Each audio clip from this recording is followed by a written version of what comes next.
তুই हमके ছেড়ে গেলে রে দাদা এই সব কথাই কেউ ভুলো না ভাই হ্যাঁ আরেকটা হবে রে ভাই আরেকটাকে দেখো যতক্ষণ আছে ততক্ষণ গানই হবে তবে তোমরা যে ধৈর্যটাকে ধরে রেখেছো এইটাই ধন্যবাদ দাদা তবে এখনকার দাদা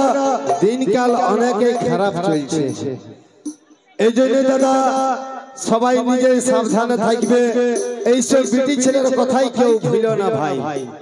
कारण ये लड़कियों का जो लंबे लंबे बाल होते हैं हम जैसे लड़का को फंसाने का जाल होते हैं ये लड़कियों का जो लंबे लंबे बाल होते हैं हम जैसे लड़का को फंसाने का जाल होते हैं और ना जाने कितने नौजवानों का खून पिया है इसने इसलिए तो इनके होंठ बड़ी लाल होते हैं हाथ ताली बजाओ अच्छा আরেকটা দিয়ে দেব নাকি আরেকটা দেওয়ার পরে ডাইরেক্ট ডুইট গান কারণ আমাদের সময় সীমার হিসাবে ইয়ার পরে যেটুকু সময় আছে শুধু ডুইট গান দিয়ে তোমাদেরকে আনন্দ দেব আর যদি কারো কোনো ফরমাইশ থাকে কারো যদি কোনো গান থাকে তাহলে চেঁচায় আমাকে বলবে আমি গানটা তোমাদেরকে পূরণ করার চেষ্টা করব আসুন পাইলদের কণ্ঠে নিয়ে আসছি আরেকটা চলতে মৌসুমের পুরুলিয়ার হিট গান এই কিছুদিন আগে গানটা রিলিজ হয়েছে সেই গান আর তারপরে ডুইট গান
কিছু বুঝতে